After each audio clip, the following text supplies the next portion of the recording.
you don't get it. Let's quickly go through the rest of them for the segment. Trevor Hoffman was the all-time saves leader before Mariano Rivera passed him. Lights out closer, one of the best, and an icon in San Diego. One of the few. He and Tony Gwynn are the icons in San Diego. Jack Morris. Everybody remembers Jack Morris for that playoff game with the Twins. Right. 10 innings. One of the great postseason outings in baseball history.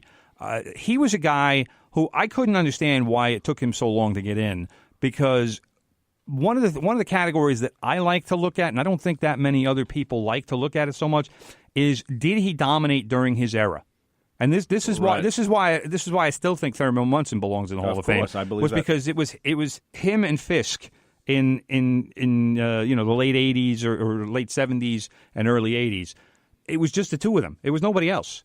And I mean, maybe you throw in Ted Simmons, but I think he was not really in the same generation, and he wasn't really the same player. Ted was like 73, 74. Yeah, but he was an average hitter. He didn't hit for that much power. But get this about this. This is why I think Jack Morris is in.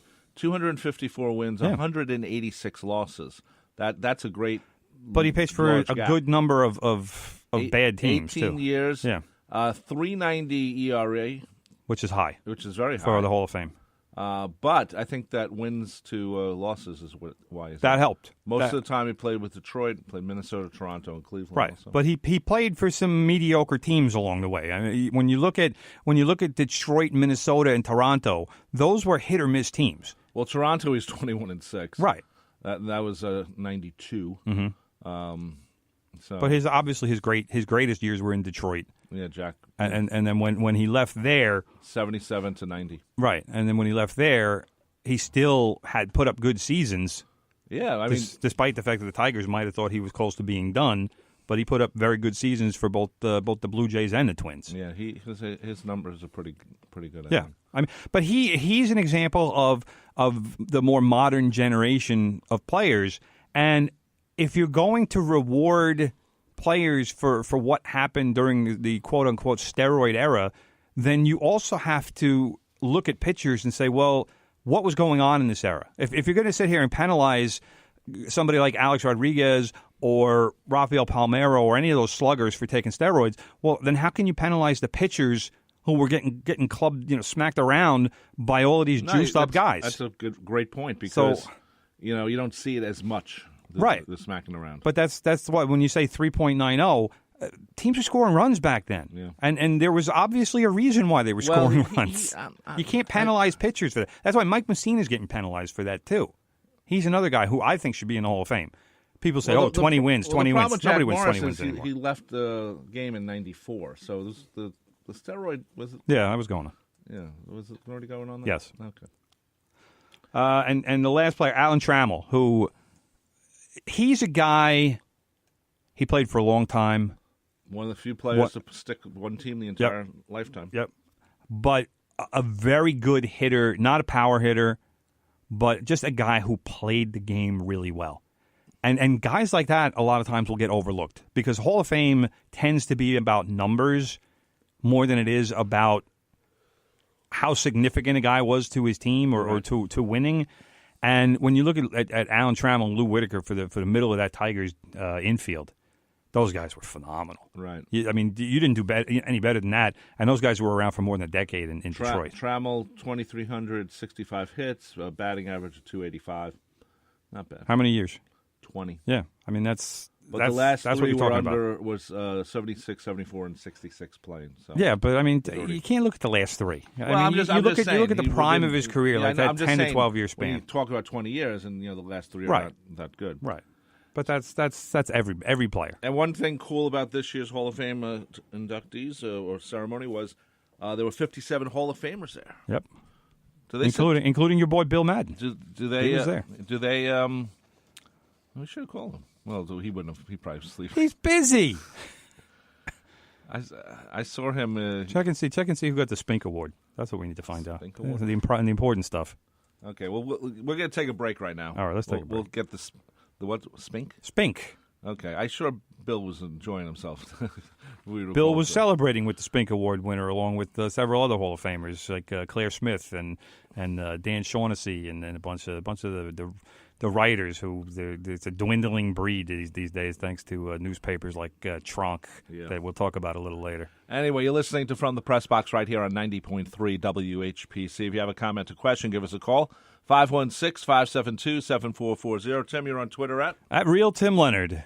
This program is brought to you by Nassau Community College, which is a testing site for both the college-level exam program, CLEP, and DSST exams. Summer's a great time to earn some extra credits. Study at the beach and then take your 90-minute exam at Nassau. Colleges and universities through the country use these exams to award credits through associate's and bachelor's degrees. The New York State Department of Education accepts CLEP exams for teacher certification, and the New York City teachers take CLEP exams to increase their knowledge and their income. Anyone can take a college-level exam, but make sure your school or employer will accept the exam and what score is required for awarding credit. Last year, over 10,000 New Yorkers earned college credits with CLEP. Spanish is the most popular exam in New York. Always check with an academic advisor before registering for any exams. For more information, call 516-572-9947 or visit ncc.edu/CLEP.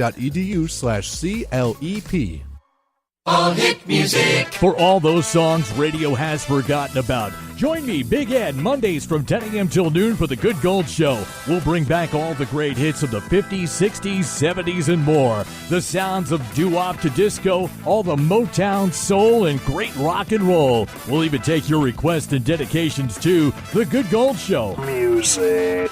On the voice of Nassau Community College, 90.3 WHPC, and streaming on the iHeartRadio app. Okay. Go. Tell your friends about the Nassau Morning Madhouse. Hear what you're missing. Check it out. Justin Timberlake posted a picture of his son and his wife, and people started shaming him because his son has longer hair than he should. What? People were saying, like, Can I see this picture? I didn't know you have another kid. Is that your little girl? Going at him for that. Okay, so, Like, Rob, they were just roasting the kid. what do you think of little boys having longer hair? Like, I don't think it's a big deal. Who cares? Listen, I thought we were going to be talking about how the internet's evil. They're bashing this little kid and saying that the parents don't take care of him. How about everyone in America? Why don't we just go to the store, buy a big old bottle of Mind Your Damn Business? Drink your Mind Your Damn Business! How much is that? $9.99? Free! It's free! The Nassau Morning Madhouse. Weekday mornings from 7 to 9. On the voice of Nassau Community College. 90.3 WHPC.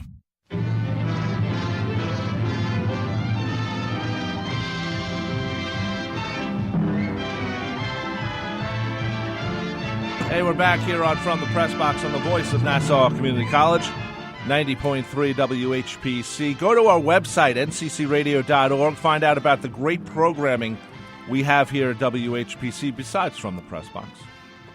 And also, we're streaming on the iHeartRadio app. This show becomes a podcast later on Spreaker.com. Also on iTunes. Brother, we were talking about the Spink Award. Yes, we were. Sheldon Acker. Acker, yes. Cleveland. Been covering the Cleveland Indians for decades.